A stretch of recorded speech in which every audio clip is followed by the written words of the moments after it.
본 방송에서 제공하는 투자 정보는 투자 판단에 대한 조언입니다. 방송에서 제공하는 주식의 가치, 가격 상승 및 하락에 대해서는 방송사에서 보장하지 않습니다. 실시간 정보 브리핑입니다. 파월 우려, 인플레서 고용으로 9월 금리 인하 기대 확산. 제롬 파월 연준 의장이 기준금리를 너무 높게 오랫동안 유지하면 경제 성장이 위태로워질 수 있다는 우려를 표명했습니다. 시장은 고용 둔화를 언급한 파월 의장의 발언을 비둘기파적 발언으로 해석하며 9월 금리 인하에 무게를 싣고 있습니다. 파월 의장은 최근 인플레이션 지표는 완만한 추가 진전을 보여줬다고 말하면서도 우리는 더 좋은 인플레이션 데이터를 볼 필요가 있다며 향후 조치 시기와 관련해서는 그 어떤 신호도 주지 않을 것이라고 구체적인 금리 인하 시기에 대한 답은 미루었습니다. 테슬라 3.71% 급등, 10일 연속 랠리 이어가. 2분기 인도량 발표 이후 상승세를 이어가던 테슬라가 다시 한번 급등세를 연출했습니다. 현지 시간 9일 뉴욕 증시에서는 전 거래일보다 3.71% 급등한 262.33달러를 기록하며 전 저점 대비 75% 이상 급등하는 모습을 보였습니다. 이는 차량 인도량이 시장의 예상치를 상회했고 인공지능 수혜주로 부각되고 있는 점이 영향을 미친 것으로 보입니다. 이에 23일 예정된 실적 보고서를 통해 다시 한번 상승이 이어질 건지에 대한 관심이 쏠리고 있습니다. 뉴욕 증시 혼조 마감, S&P 500, 나스닥도 최고치. 뉴욕 3대 지수가 혼조세로 마감한 가운데 애플이 7%대 급등을 보이며 나스닥 지수가 하루 만에 사상 최고치를 다시 경신했습니다. 애플은 자체 기기에 탑재될 인공지능 시스템을 공개하며 전 거래일보다 7.26% 상승한 207.15달러의 거래를 마쳤습니다. 사상 처음으로 200달러를 돌파하기도 했는데요. 이와 더불어 S&P 500 지수 역시 종가 기준 역대 최고치를 경신하며 마무리했습니다. 정상회담 가진 푸틴 모디, 우크라 문제 경제 협력 방안 논의. 블라디미르 푸틴 러시아 대통령과 나렌드라 모디 인도 총리가 정상회담을 시작했습니다. 러시아에서 열린 정상회담에서는 우크라이나 문제와 경제 협력 강화에 대한 논의가 이어진 것으로 알려졌습니다.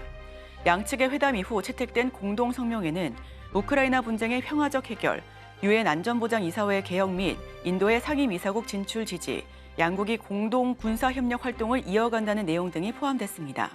한편 미 백악관은 미국과 인도의 전략적 동반자 관계를 거듭 강조하기도 했습니다.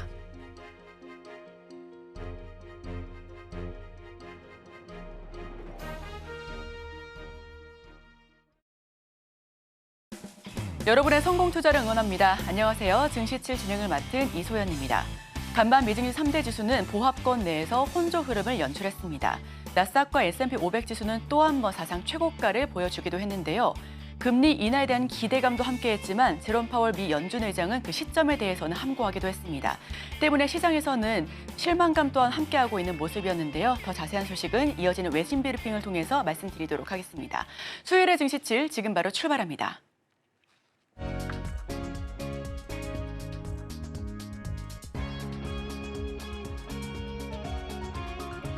네, 복잡한 외신 이야기 쉽고 간편하게 전해드립니다. 증시7 외신 브리핑 시간 이소연입니다. 연방준비제도 이사회 의장 제롬 파월이 금리를 너무 오래 유지하는 위험성에 대해 경고한 후 S&P 500 지수가 화요일에 새로운 기록을 경신했습니다. S&P 500 지수는 0.07% 상승하면서 올해 36번째 기록적인 마감을 했고 나스닥 종합지수는 0.15% 상승해 마감했습니다. 역시 기록적인 종가를 만들어냈는데요. 또한 두 지수는 장중 신기록을 경신하기도 했습니다. 반면 다우존스 산업평균지수는 0.13% 하락하면서 39,261.97포인트에 마감했습니다. 이어서 시장에 영향을 줬던 소식부터 전해드리도록 하겠습니다. 제롬 파월 연방준비제도 의장은 9일 금리를 너무 적게 또는 늦게 인하하면 경제와 고용시장에 위협이 초래할 수 있다라고 경고했습니다. 이는 연준의 정책 초점이 물가 둔화에서 고용시장 리스크로 옮겨지고 있음을 시사하고 있습니다. 최근 실업률 상승을 고려했을 때 9월 금리 인하 가능성이 열려 있는 것으로 보여집니다. 파월 의장은 인플레이션이 유일한 위험이 아니며 금리를 적시에 낮추지 않으면 경제와 고용이 과도하게 약화될 수 있다라고 강조했습니다. 파월 의장은 현 고용 시장이 상당히 냉각됐다는 신호를 보내고 있으며 연준의 금리 정책이 수요와 공급의 균형을 맞추고 있다고 평가했습니다.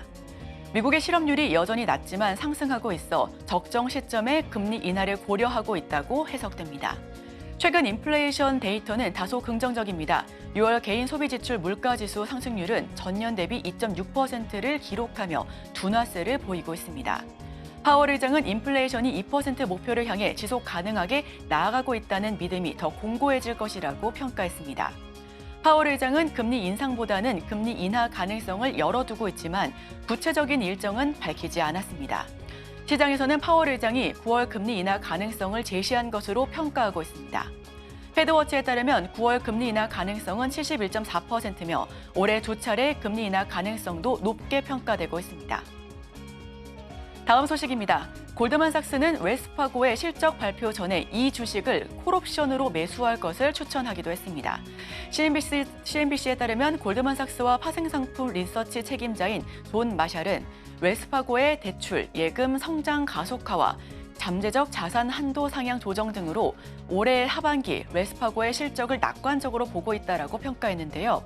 웰스파고는 10일 개장 전 실적을 발표할 예정이며 마샬은 이달 말 만기가 되는 행사가 61달러의 콜옵션을 제한하기도 했습니다.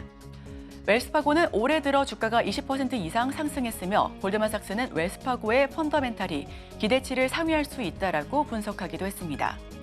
마샬은 웰스파고의 NII가 전년 대비 7에서 9% 감소할 것으로 예상했지만 2분기 예금 및 대출 증가로 NII 감소폭이 7%로 줄어들 것이다라고 말했습니다.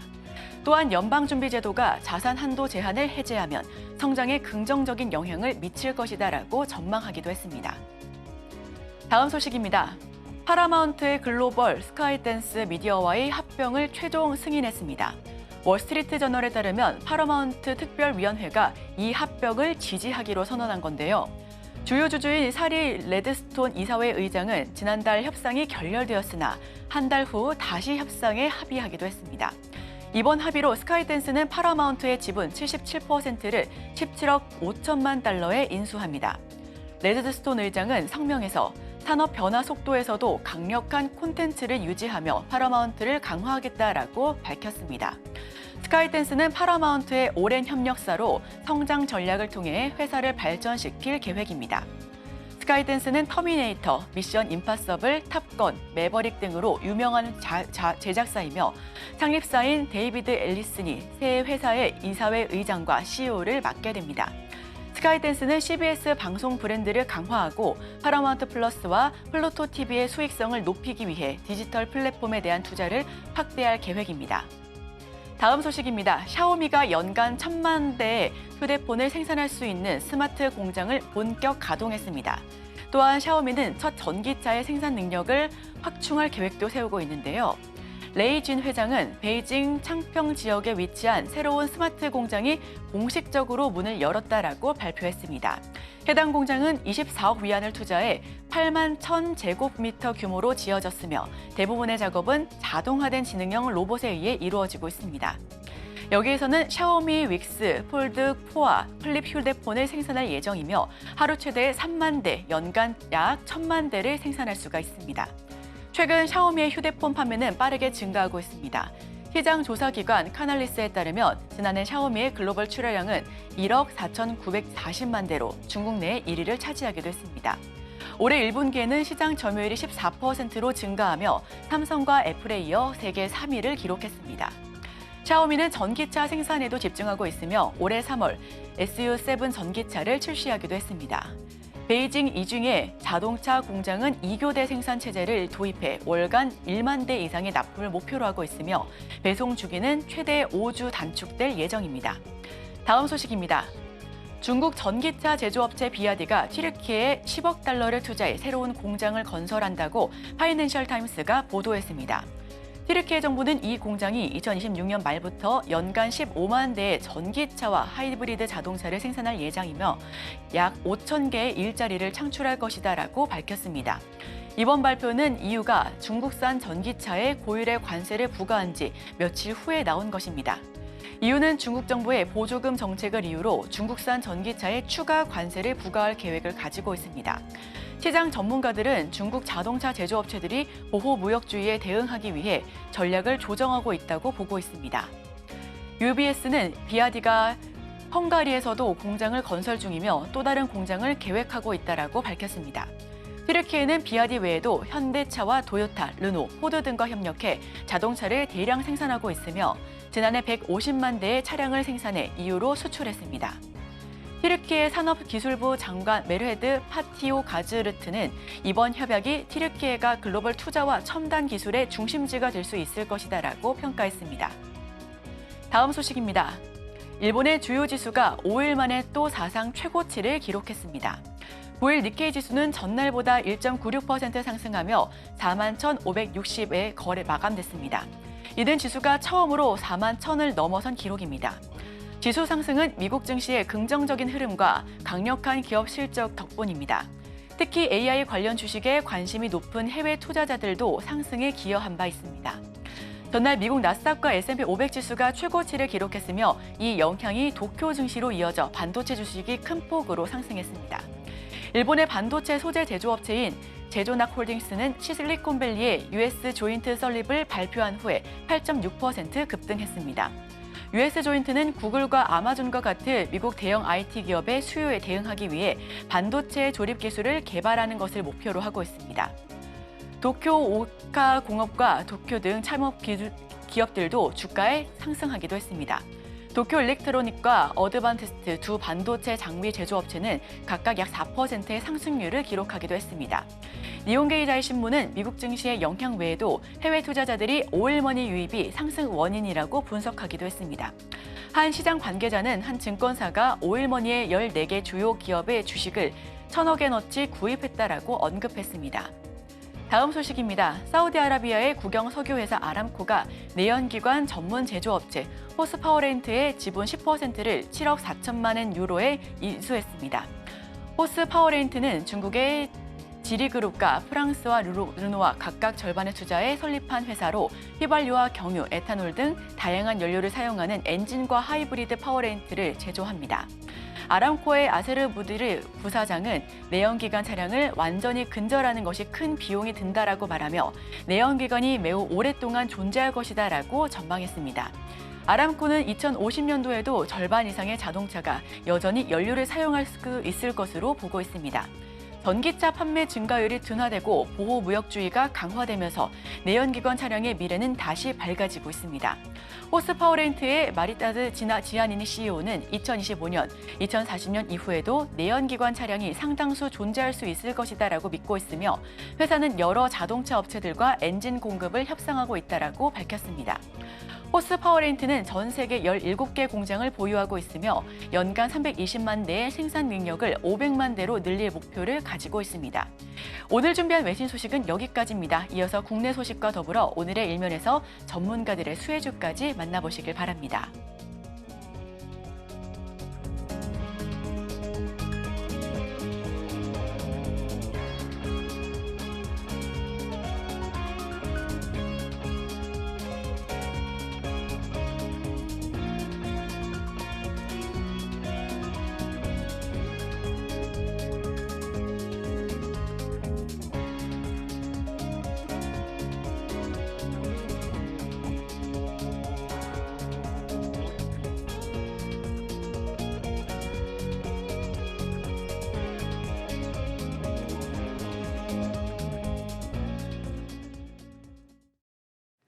네, 서울경제TV 증시7 조간 브리핑 시간입니다. 서울경제신문에서 발행한 이슈 전해드리는데요. 첫 번째 소식부터 하나하나 짚어보겠습니다. 화면 살펴보시죠.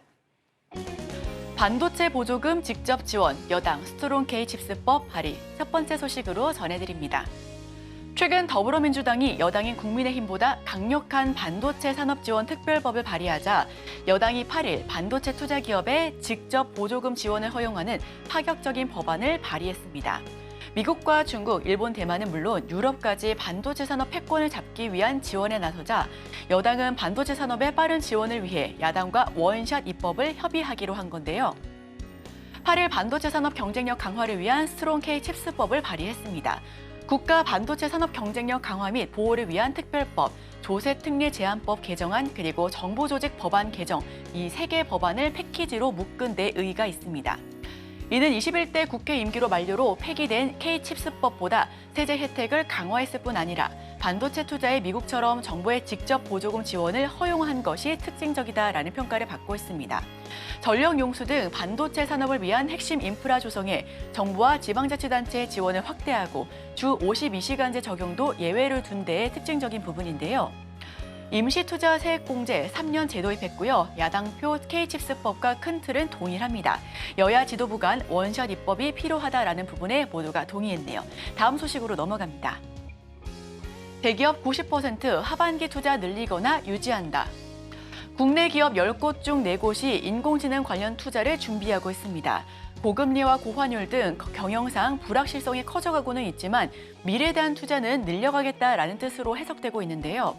국내 매출 500대 기업을 대상으로 실시한 설문조사 결과 74.2%는 올해 하반기에 상반기와 비슷한 규모로 투자할 예정입니다.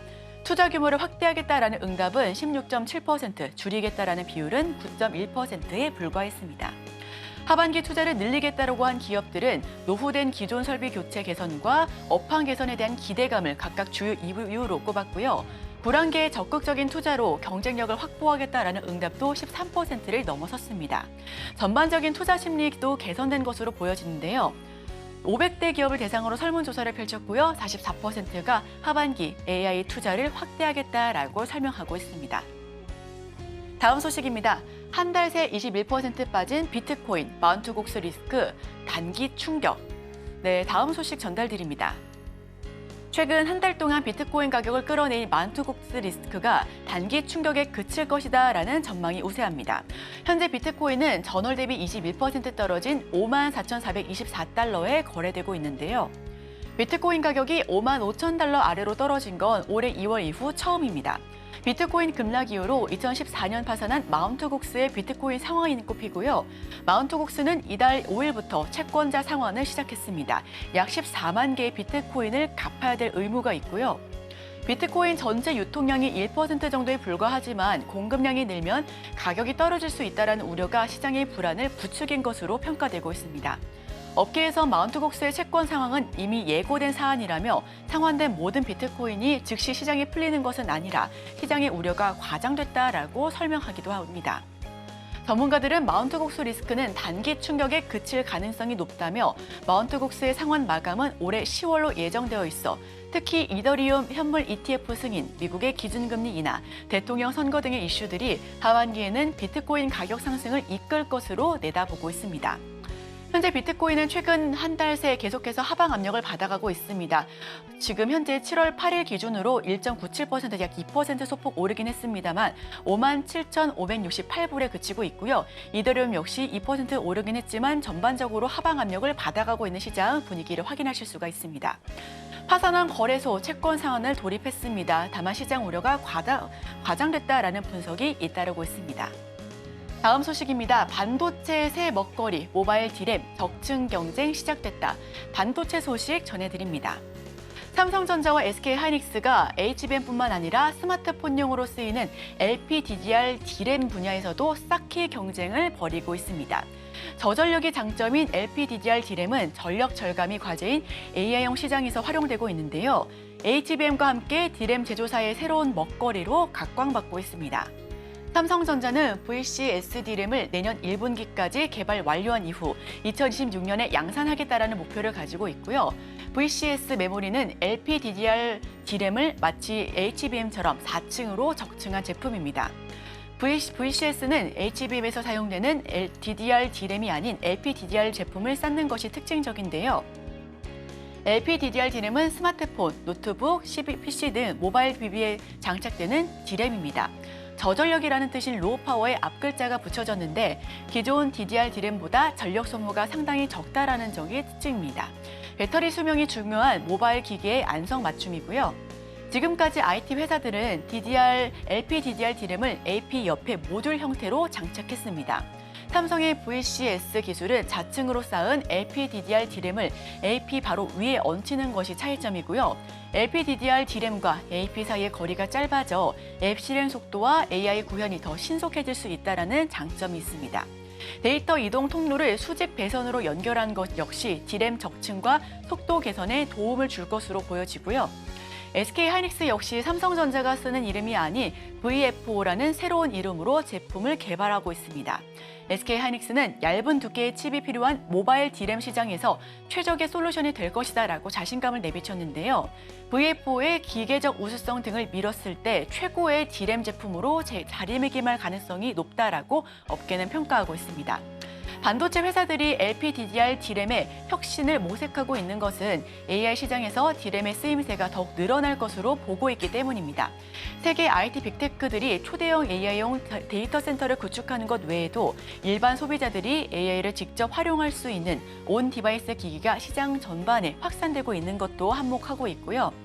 업계는 LPDDR은 서버용 메모리보다 안전성이 떨어진다라는 치명적인 단점이 있지만 전력 효율성이 더 큰 화두로 떠오르면서 서버에도 LPDDR을 적용하는 것이 트렌드로 떠오르는 추세다라고 설명하고 있습니다. 현재 세계 LPDDR D램 시장 규모입니다. 2023년부터 2027년까지 보고 있는데요. 2027년에는 255억 달러까지 더 확산될 것으로 보여지고 있습니다. 삼성전자 VCS D램을 연구하고 있습니다. 2026년 양산을 목표로 개발하고 있고요. 하이닉스는 VF5에 힘을 쏟고 있는데요. 저전력 장점을 지닌 LPDDR 2027년 시장 규모는 255억 불까지 더 커질 것으로 전망하고 있습니다. 다음 소식입니다. 최고 12만 전자까지 어닝 서프라이즈의 목표가 줄 상향, 삼성전자의 소식으로 다시 한번 이어가겠습니다. 삼성전자가 2분기 어닝 서프라이즈 효과에 힘입어 2거래일 연속 52주 신고가를 보여주고 있습니다. 반도체 업황이 반등하면서 삼성전자의 실적이 하반기는 물론 내년에도 더 좋아질 것으로 보고 목표 주가를 줄지어 상향 조정하고 있는데요. 삼성전자 주가는 장중 한때 88,600원까지 치솟으면서 5일 기록했던 52주 신고가를 다시 한번 새로 쓰기도 했습니다. 2021년 1월 26일 이후 약 3년 5개월 만에 최고가를 보여줬고요. 장 초반부터 상승 곡선을 그리던 삼성전자의 주가는 이 회사의 최대 노조인 전국 삼성전자 노동조합이 사상 첫 총파업에 나섰다라는 소식에 오름폭을 다소 줄이기는 했습니다. 이날 삼성전자의 상승세는 3,403억을 순매수한 외국인 투자자가 이끌었고요. 반도체 골든타임인데 삼성 노조가 무조건 생산 차질을 외치면서 현재 파업을 이어나가고 있는 모습까지도 확인하실 수가 있습니다. 외국인은 5월만 해도 삼성전자의 인공지능 반도체 대응에 실망감을 내비치며 2조 5,811억 어치를 팔다가 지난달부터 2조 원 넘게 순매수로 돌아섰고요. 삼성전자가 연일 최고점, 전고점을 돌파하는 것도 큰 폭으로 개선된 2분기 잠정 실적 덕분이다라는 평가가 이어지고 있습니다. NH투자증권은 기존 10만 원 선에서 12만 원으로, 키움증권은 11만 원에서 12만 원으로 상향 조정하고 있고요. 하나증권은 목표 주가를 10만 6천 원에서 11만 7천 원으로 높여 잡았습니다. 업계에선 삼성전자가 엔비디아의 5세대 고대폭 메모리 즉 HBM3E를 납품할 시기도 주목하고 있습니다. 삼성전자의 HBM 제품은 현재 엔비디아에서 품질 검증을 진행하는 중이고요. 엔비디아의 HBM3E를 본격적으로 공급하게 되면 D램 실적 전망치가 더 높여잡을 수 있다라고 설명하고 있습니다. 삼성과 SK 이번엔 DDR에서 전쟁을 펼치고 있습니다. 저전력 장점이 지닌 LPDDR 2027년에 시장 규모가 더 커질 것으로 보여지고요. 최고가 12만 원 선까지 보여지고 있는 삼성전자의 주가 추이도 함께 지켜보셔도 좋겠습니다. 전기차 캐즘 리튬값 하락에 LG엔솔 2분기 영업이익 57% 하락. 네, 이번에는 전기차 관련된 2차 전지 소재 쪽으로 한번 넘어가 보겠습니다. LG에너지솔루션인 올해 2분기에 글로벌 전기차 수요 위축과 리튬 등 원자재 가격 하락 여파로 부진한 성적을 거두었습니다. 일부 전기차용 배터리 공장을 에너지 저장 장치 라인으로 전환하는 등 시장 수요 변화에 탄력적으로 대응해 나갈 방침이다라고 설명하고 있고요. LG에너지솔루션은 연결 기준 2분기 영업이익이 1,953억 원으로 전년 동기 대비 57% 감소했다라고 잠정 공시했습니다. 매출은 6조 1,619억으로 29%나 줄어들었고요. 실적 부진의 가장 큰 배경으로는 전기차 수요 위축이 꼽히고 있습니다.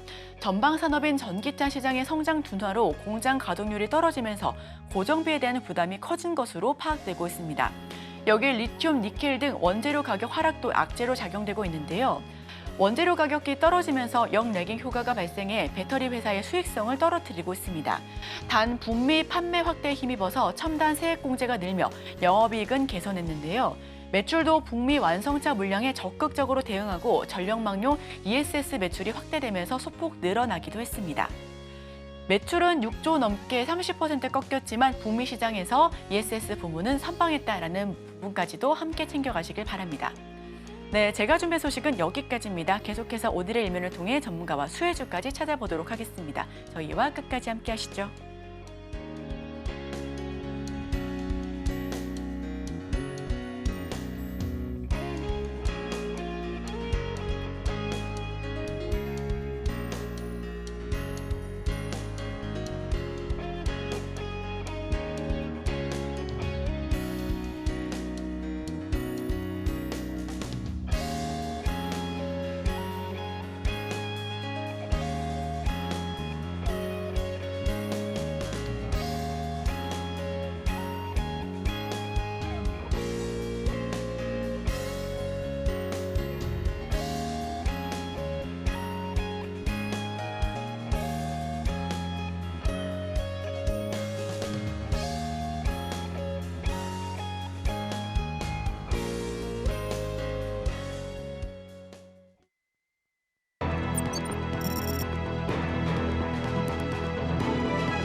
네, 오늘의 일면 헤드라인입니다.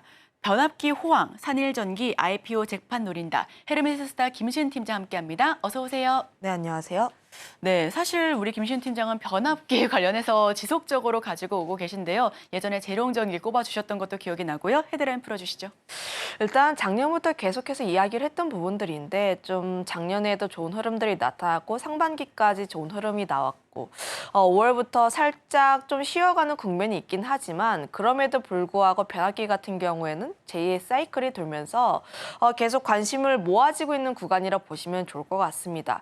전거래일 같은 경우에도 변압기 관련 종목군들이 좀 긍정적인 흐름들이 나왔는데 결국 좀 보게 되었을 때 IPO에 대한 효과도 어느 정도 있지 않았나. 산일전기라는 기업이 현재 기관 투자자들의 수요 예측이 시작이 되었고 지금 이 부분 같은 경우에는 흥행이 굉장히 기대가 되는 상황이라고 보시면 좋을 것 같아요. 앞서 이야기를 했던 것처럼 상반기에 수출 데이터를 안고 실적을 안고 큰 폭의 성장을 나타냈던 산업이다 보니까 관련 산업에서 새로운 기업이 상장을 한다라면은 좀 아무래도 기대를 모을 수밖에 없는 구간이라 보시면 좋을 것 같습니다. 그러면 산일전기가 좀 어떤 기업인지에 대해서 보게 되면은 우선 수출 위주의 변압기 기업이라고 보시면 좋을 것 같고 매출 비중을 보게 되었을 때 한 변압기에 대한 매출 비중이 90%, 그중에서 신재생 쪽에 대한 비중이 굉장히 많은 기업인데 특히 주목을 해봐야 하는 점이 지역별 매출, 수출 위주의 기업이 굉장히 강한 기업인데 그중에서 미국 쪽에 대한 매출 비중이 59%입니다. 우리가 작년부터 계속 스터디를 했던 전력기기 사이클의 시작점은 미국이다라는 점을 감안을 하면 이 기업 같은 경우에 미국 쪽에 대한 매출 비중을 안고 추가적인 성장에 대한 기대감이 상당히 높다라고 보시면 좋을 것 같아요. 특히 신재생 에너지가 현재 바이든 정부에서 계속해서 밀어주고 있는 산업군이다 보니까 결국 이쪽에 대한 기대감이 상당히 높다라고 보시면 좋을 것 같습니다. 거기다가 더해서 현재 실적에 대한 추이를 보게 되면은 21년 대비했을 때 22년 같은 경우에는 큰 폭의 성장세, 22년과 23년 을 보게 되었을 때 굉장히 큰 폭의 성장세가 나왔는데 작년도 매출과 영업이익을 좀 따져보게 되었을 때는 매출이 약 2배 그리고 영업이익은 4배 정도가 성장하는 굉장히 크게 가파르게 실적이 성장하는 기업이라 보시면 좋을 것 같고요. 다른 전력기기, 변압기 관련 종목군들과 마찬가지로 작년 대비했을 때 올해 실적 역시도 함께 기대해 볼 수 있는 요소라고 보시면 좋을 것 같습니다. 거기다가 더해서 지금 공모 자금을 받으면 보통 상장을 한다는 것 자체가 이제 좀 투자금을 받을 것이고 그로 인해서 어떻게 활용을 하는지가 가장 중요한 부분인데 지금 공모자금을 받아서 생산 설비를 확충할 계획이라고 보시면 좋을 것 같아요. 그러면 현재보다 지금 산업은 더 좋아질 수밖에 없는 부분들이고 현재 쇼티지에 대한 내용들이 계속 나와지고 있는 상황인데 관련했을 때 설비를 더 늘리겠다, 생산량을 더 늘리겠다 그러면 결국 매출에 대한 볼륨이 더 크게 확대가 될 수 있는 부분이라 보시면 좋을 것 같아서 지금 앞으로의 실적에 대한 전망치도 굉장히 긍정적인 상황이라고 보시면 좋을 것 같습니다. 거기다가 지금 아무래도 상장주이다 보니까 보호예수 물량도 체크를 해봐야 하는데 지금 산일전기 대표가 지분일 36% 가지고 있고 재무적 투자자가 약 12%를 가지고 있는데 의무 보유 기간이 6개월, 그러니까 최장 꽉 맞춰서 좀 했다라고 보시면 좋을 것 같아서 이들이 지금 보유예수 기간을 최대로 설정했다라는 것은 현재 이들이 매도를 하지 않겠다라는 의지 그리고 회사의 성장에 대한 의지로 보여지고 있어서 저는 지금 산일전기라는 기업이 지금 막 기관 투자자들의 수요 예측을 시작을 했지만 앞으로 회자가 될 가능성이 높고 뉴스플로우라든지 굉장히 다양하게 이슈가 될 가능성이 높다라고 판단을 하고 있어서 지금 이 기업에 대한 이슈들을 조금 더 체크를 해볼 필요가 있지 않을까라는 의견 드려보도록 하겠습니다. 네, 산일전기 기관 투자자 수요 예측을 시작합니다. 우선 9일부터 기관 투자자들 대상으로 공모가 확정 및 수요 예측을 진행하는데요. 29일에 상장할 예정이고요. 우선 노후화된 전력설비 변압기 교체 바람으로 인해서 작년부터 계속 미국향 수출이 이어지고 있었습니다. 다만 전반적으로 변압기와 관련해서는 작년부터 계속적으로 말씀을 해주시기도 했는데요. 투자 심리가 개선될 수 있을지 IPO의 흥행 어떻게 보고 계실까요? 앞서 이야기를 했던 것처럼 흥행은 좀 성공할 것으로 보여지고 있어요. 아무래도 유통 물량 자체가 상장일에는 약 20% 수준. 굉장히 적은 물량으로도 좀 주가의 변동성을 키울 수 있는 측면이다 보니까 흥행에 대한 기대감은 상당히 높다라고 보시면 좋을 것 같고 그렇다고 이 기업이 실적이 빠지는 것도 아니고 그리고 물론 이제 산업에 대해서도 빠지는 것이 아닙니다. 다만 지금 PER이 20배 정도이다 보니까 다만 약간의 부담은 있긴 하지만 그럼에도 불구하고 재룡전기 지금 52주 신고가 갔고요. HD 현대일렉트릭 현재 52주 신고가를 갔습니다. 지금 제가 키워드를 IPO 흥행이라고 잡았는데 왜 이거를 체크를 해야 하냐? 우리가 주식 투자를 할 때 신규 상장주 일정도 체크를 해야 해요. 최근의 흐름들 자체가 아무래도 신규 상장주가 더블 혹은 따더블에 대한 기대감이 있다 보니까 그날 수급 블랙홀 역할을 하고 있습니다. 결국 지금 IPO 대여라든지 혹은 잭팟 이슈가 되는 종목군들이 상장을 하게 되면은 지금 그쪽에 대해서 그 관련 섹터, 관련 기업으로 돈이 몰리고 있는 흐름들이 연출이 되고 있어요. 가장 대표적인 사례가 최근으로는 시프트업이라고 보시면 좋을 것 같고 시프트업 같은 경우에도 상장에 대한 기대감, 콘솔에 대한 기대감으로 인해서 지금 게임주들로 인해서 다시 한번 수급이 몰리고 있었던 상황들. 올해 같은 경우도 보면은 엔젤 로보틱스라든지 혹은 HD 현대 마린 솔루션, APR 이런 종목군들 특히 뉴스라든지 혹은 사람들이 IPO로 좀 대박을 터뜨릴 수 있을 것 같다라는 기업들이 상장을 하기 한 달 전 기관 투자자들의 수요 예측이라든지 흥행에 대한 기대감이 높은 기업들이 나오게 되었을 때는 관련 산업에 대해서 다시 한번 돈이 몰리는 흐름들이 연출이 되어서 저는 지금 이 부분에 조금 더 집중을 해볼 필요가 있지 않을까. 물론 변압기라든지 전력기기 기업들이 쉬어가는 국면, 한 달에서 약 2달 정도 쉬어가고 있긴 하지만 그럼에도 불구하고 이런 이슈들로 인해서 다시 한번 돈이 몰리게 된다면 조금 더 추가적인 상승이 가능하지 않을까라는 의견을 드려보도록 할게요.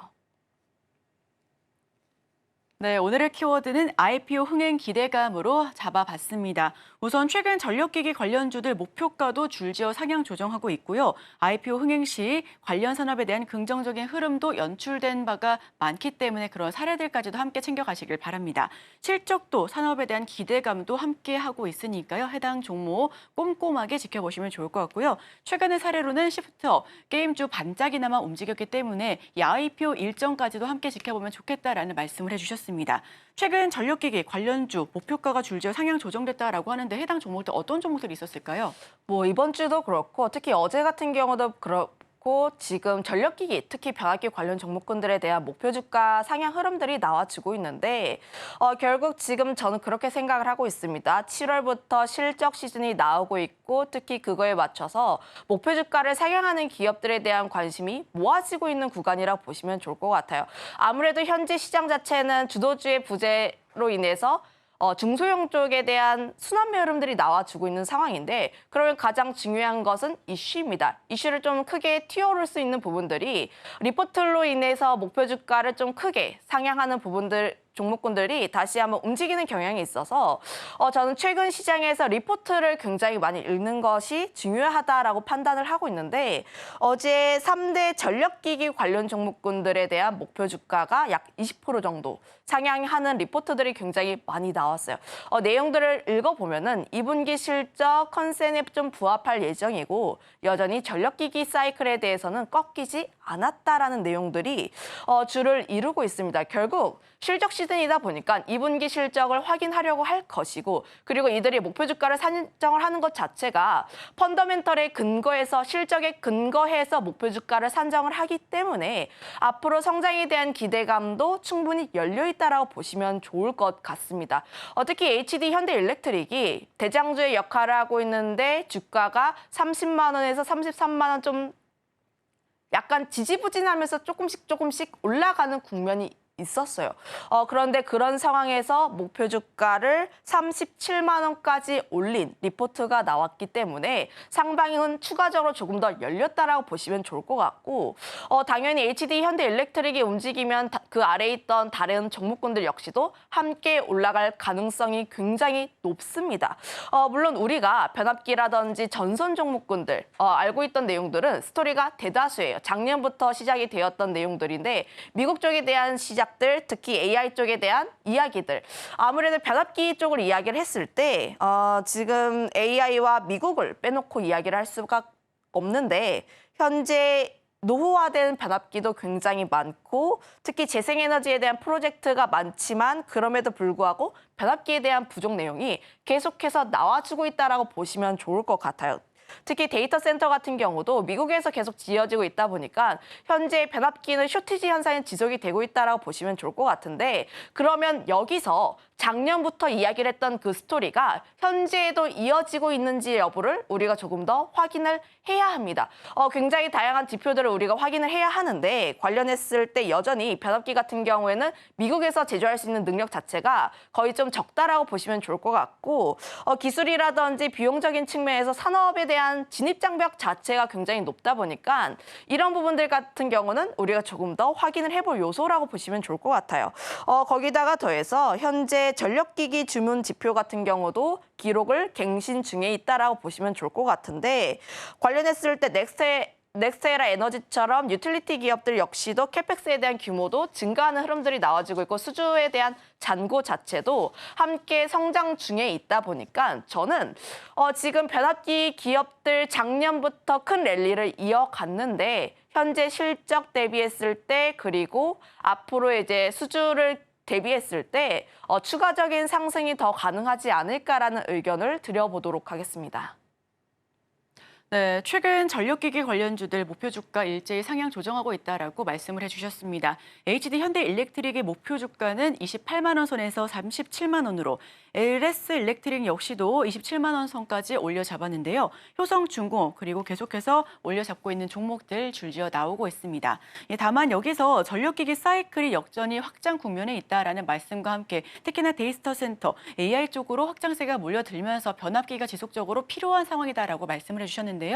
미국향에서 수출이 지금 많이 나오고 있잖아요. 미국도 굉장히 큰 나라고 정말 많은 기업들이 있을 텐데 미국 쪽으로 우리가 수출을 많이 한다라는 거는 우리의 기술력을 그만큼 인정받고 있다라는 건지 아니면 미국이 그만큼 많은 데이터가 좀 많이 필요로 해서 좀 기술력이 부족해서 그렇다는 건지 어떤 부분에 조금 더 초점을 둘까요? 전자라고 보시면 좋을 것 같아요. 특히 지금 변압기 쪽을 영위하는 기업 자체가 많지도 않고 특히 미국으로 들어가기 위해서는 레퍼런스가 많이 필요합니다. 그런데 지금 왜 HD 현대일렉트릭이 대장의 역할을 하고 있느냐라고 보면은 우선 100%의 전력기기 사업을 영위를 하고 있는데 그중에서 앞서 이야기를 했던 것처럼 미국 쪽에 대한 트리거로 인해서 지금 변압기 쪽이 수출에 대한 사이클을 다시 한번 연 부분들이 있어요. 그런데 현재 미국 같은 경우에는 자국에서 만든 그런 거를 선호하는 경향이 있다 보니까 미국에서 변압기를 생산하는 기업이 먼저 움직인 겁니다. 그런데 중대형 쪽에 대한 수요들 그리고 미국에서 변압기를 생산하는 기업이 국내에서는 효성중공업 그리고 HD 현대일렉트릭이 밖에 없는데 다만 효성중공업 같은 경우에는 HD 현대일렉트릭 대비했을 때 저평가를 받는 이유가 건설에 대한 부분들. HD 현대일렉트릭은 전력기기 사업을 100% 영위하고 있다 보니까 온전히 그 밸류를 받는 부분이라고 보시면 좋을 것 같고요. 그로 인해서 지금 주문 제작에 대한 부분들도 사실 좀 어렵습니다. 앞서 이야기를 했던 것처럼 현재 앞으로의 성장 사이클이 굉장히 클 수밖에 없는 쪽이 중대형 쪽이라 보시면 좋을 것 같은데 다만 이 부분 같은 경우에는 재활용이 안 돼요. 재활용이 안 되고 특히 이 사업을 영위하는 플레이어 자체가 굉장히 좀 적다 보니까 관련했을 때 수혜를 받을 수밖에 없는 부분이라고 보시면 좋을 것 같아서 기술력도 좋은데 레퍼런스도 있고 또 미국에서 한다라는 점을 한번 포인트 잡아서 보시면 좋을 것 같습니다. 네, 말씀해 주신 것처럼 미국에서 특히 자국에서 생산하는 기업이 우위를 점할 수밖에 없는 환경적인 요소가 있다라는 이야기까지 한번 나눠봤습니다. 자, 그럼 어떤 섹터, 어떤 종목 조금 더 살펴보면 좋을지 섹터부터 한번 들어볼까요? 먼저 보게 되었을 때는 저는 여전히 변압기 먼저 변압기, 보는 게 맞고요. 그다음에 전선 쪽이라 보시면 좋을 것 같은데 물론 지난 3월, 4월 움직였을 때 변압기가 너무 많이 올라서 그다음 후발주자로 전선 종목군들이 오른 경향이 있긴 했는데 다만 저는 온전히 밸류를 받을 수 있고 좀 플레이어가 좀 적을 수밖에 없는 중대형 쪽을 우선적으로 보는 게 맞다고 보시면 좋을 것 같고 변압기 쪽을 보게 되면 당연히 3사를 보는 게 맞습니다. 3사를 보는 게 맞는데 HD 현대일렉트릭, LS일렉트릭, 효성중공업이 있는데 다만 효성중공업 같은 경우에는 건설에 대한 부담감 그리고 이런저런 보면은 HD 현대일렉트릭과 LS일렉트릭을 먼저 보는 게 맞다라고 판단을 하고 있어요. 앞서 이야기를 했던 것처럼 HD 현대일렉트릭 같은 경우에 대장주로서의 역할을 가지고 있고 제가 생각을 하고 있는 변압기에 대한 핵심 변압기의 사이클에서 가장 핵심적인 역할을 하고 있는 기업이다 보니까 가장 매력적인 기업이 HD 현대일렉트릭이다. 물론 지금 현재 주가가 신고가를 달리고 있는 흐름들이 있어도 저는 지금 이 판단은 다르지 않다고 보시면 좋을 것 같고 그다음에 뭐 PM이라든지 영업이익률 같은 경우를 보게 되었을 때 수익성도 굉장히 잘 버텨주고 있는 모습들이라 보시면 좋을 것 같습니다. 그다음에 관심 있게 보고 있는 기업이 LS일렉트릭이라고 보시면 좋을 것 같은데 이 기업도 마찬가지로 2분기 실적 잘 나올 것으로 보여지고 있고 북미 쪽에 대한 수주도 함께 증가하고 있는 흐름들이 나와주고 있는데 가장 관심 있게 보고 있는 포인트 자체는 8월 MSCI 편입에 대한 가능성이라 보시면 좋을 것 같아요. 현재 8월 MSCI에 대해서 한 달 앞두고 있다 보니까 관련했을 때 후보군이 무엇이 있는지 추려가는 작업이 나와주고 있습니다. 대표적으로 후보군으로 LS일렉트릭, 삼천당제약, 그리고 삼양식품, LIG 넥스원, LS, 그리고 현대 로템이 있는데 물론 이제 편입에 대한 조건 자체가 좀 굉장히 분분하긴 해요. 분분하긴 한데 시가총액이 약 4조 이상 그리고 유동시총이 2조 이상이어야 하는 종목군들을 후보군으로 좀 추려놓고요. 그중에서 6조 이상이면 굉장히 안정적이다. 후보군으로 들어가기에 안정적이다라고 좀 많이들 꼽습니다.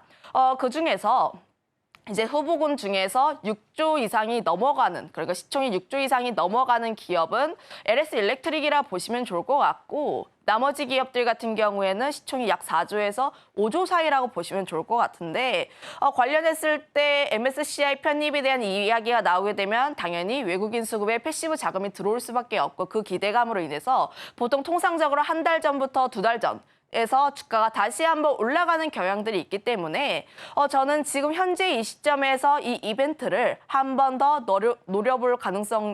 노려봐도 좋지 않을까라는 의견을 드려보도록 하겠습니다. 그렇다고 이 기업이 실적이 빠지는 것이 아니냐 그것도 아니고 산업이 빠지는 것도 아니냐 그것도 아니에요. 특히 25년 4분기부터는 생산 능력 자체가 굉장히 늘어날 것으로 전망하고 있고 회사도 투자를 굉장히 많이 진행하고 있기 때문에 만약에 내년 하반기를 보게 되었을 때 생산 능력은 현재 대비했을 때 약 2배 정도 이상 늘어날 것으로 보고 있습니다. 그러면 현재보다 더 나은 실적을 기대를 해볼 수 있는 요소라고 보시면 좋을 것 같아서 저는 충분히 MSCI에 대한 이벤트 그리고 실적에 대한 기대감 등을 안고 전고점은 트라이하지 않을까라는 의견을 드려보도록 하겠습니다. 네, 두 가지 종목 살펴봤습니다. 우선은 변압기 쪽으로 살펴보면 좋겠다라는 말씀과 함께 전선까지 챙겨주셨는데요. HD 현대일렉트릭 변압기 대장주로 2023년 11월 기점 외국인 수급이 집중하는 이유 세 가지 쪽으로 하나 좀 말씀을 해주셨습니다. 미국에서 변압기 생산 기업의 1위 수준으로 지금 보여지고 있고요. 2분기 역시 컨센서스를 부합할 것이다라는 의견이 우세합니다. 자, 두 번째 종목은 LS일렉트릭입니다. 실적에 대한 기대감이 있고요. 특히나 MSCI 편입에 대한 가능성이 농후하기 때문에 해당 수급이 좀 들어오지 않을까 하는 가능성까지도 높습니다. 네, 구리 쪽도 한번 여쭤보고 싶은데 사실 최근 전선주들 구리 가격 하락으로 인해서 조정받는 모습이었습니다. 구리 가격 지금 어떤 흐름 타고 있는 걸까요? 그런데 지금 구리 가격도 다시 한번 올라오고 있는 상황이라 보시면 좋을 것 같아요. 특히 5월 같은 경우가 구리 가격이 톤당 1만 달러를 넘겼다가 9,000대 초반까지 내려갔고 그리고 다시 한번 1만을 좀 이제 목전을 앞두고 있는 상황이라 보시면 좋을 것 같은데 아무래도 전선주들 같은 경우엔 통상적으로 구리 가격이 연동돼서 함께 움직이는 경향들이 높고 원자재에 대한 흐름들로 인해서 전선주들이 다시 한번 구리 가격이 올랐을 때 트라이를 좀 함께 상방을 열어줄 수 있지 않을까라는 의견을 드려보도록 하겠는데 지금 저는 구리 가격 충분히 중장기적으로 긍정적으로 보고 있습니다. 그 이유가 현재 구리 가격 조정받았던 이유를 생각을 해보면은 중국이 재련 쪽에 대해서 생산을 감소하겠다라는 내용들이 나왔는데 오히려 생산량이 증가했던 부분들이라고 보시면 좋을 것 같고 중국 쪽에서 아직까지도 수요 부족에 대한 내용들이 나와주고 있었으나 현재 수익성 악화로 인해서 앞으로 좀 가동률은 하락하지 않을까라는 기대가 계속해서 나와주고 있는 상황이라고 보시면 좋을 것 같아요. 특히 중국 내에서 재고에 대한 부분들이 좀 감소하는 추세이다 보니까 현재 구리 같은 경우에는 앞으로 좀 움직일 가능성이 높다. 5월 같은 경우에 피크를 찍었던 이유가 슈커버에 대한 영향들 그리고 투기적인 성향, 굉장히 다양한 요소들이 얽히면서 굉장히 강한 상승세를 보였다가 조정받고 다시 한번 올라가는 국면이라고 보시면 좋을 것 같은데 결국 9월에 금리 인하에 대한 이야기가 계속 나올 수밖에 없고 그러면 구리에 대한 수요는 다시 한번 늘어날 가능성이 높다라고 판단을 하고 있어서 구리 가격은 다시 한번 올라갈 가능성이 높다. 그러면 그거에 맞춰서 우리가 전선주들도 함께 선택을 해야 하는데 다만 제가 앞서 이야기를 했던 것처럼 전력기기 섹터 내를 보게 되었을 때는 변압기를 우선적으로 보시고 그다음에 전선주를 보는 게 맞습니다. 그 이유가 전선 같은 경우는 재활용이 가능한 부분들이 있어요. 그래서 전선주를 보게 되었을 때 가장 지금 전선 쪽에서 잘하고 있는 가온전선이라든지 혹은 대원전선 같은 기업들이 변동성은 조금 더 키울 수 있는 국면이라고 보여지고 있긴 하지만 내가 만약에 중장기적으로 보게 된다라고 하면 해저 케이블 쪽을 조금 더 보는 게 맞지 않을까라는 의견을 드려보도록 하겠는데 앞으로 해저 케이블 쪽에 대한 성장 속도가 더 높아질 수밖에 없습니다. 그동안 직접지 자체가 중국 쪽에서 싱가포르라든지 일본 쪽으로 넘어가는 국면이어서 결국 인프라를 계속 늘릴 수밖에 없는 국면들. 그런데 해저 케이블 관련 기업들이 전 세계에서 6개밖에 없습니다. 그중에서 우리나라가 2개라고 보시면 좋을 것 같고 대표적으로 LS 쪽과 그리고 대한전선 쪽이 있다 보니까 전 중장기적으로 보게 되었을 때는 이 종목을 우선적으로 보는 게 맞다라고 판단을 하고 있습니다. 네, 미국 기준금리 인하 및 전력구리 수요 전망이 긍정적이다라는 평가와 함께 전선주도 함께 살펴보면 좋겠다라고 말씀을 해주셨고요. 특히나 이쪽에서는 해저 케이블 관련해서 기업들 관심 있게 봐도 좋겠다라는 의견까지 제시를 해주셨습니다. 여기에서는 관련주로 LS 그룹주 그리고 대한전선을 꼽아주셨는데요. 변압기 먼저 살펴보시고 그 뒤에 전선 쪽 해저 케이블 다시 한번 꼼꼼히 지켜봐 주셔도 좋겠습니다. 지금까지 헤르메스 스타 김시은 팀장과 함께했습니다. 오늘 말씀 고맙습니다.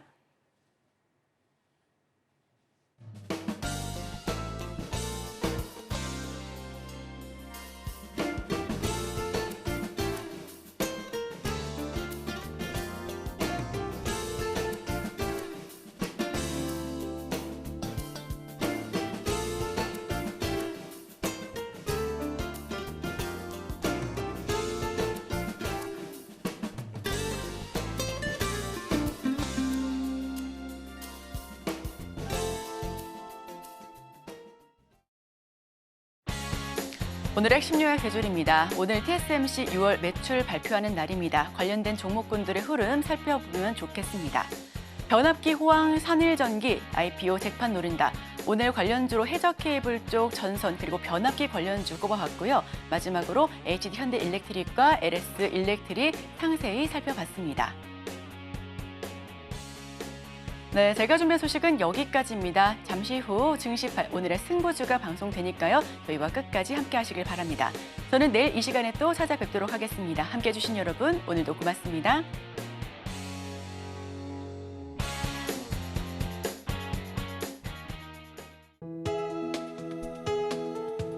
본 방송에서 제공하는 투자 정보는 투자 판단에 대한 조언입니다. 방송에서 제공하는 주식의 가치, 가격 상승 및 하락에 대해서는 방송사에서 보장하지 않습니다.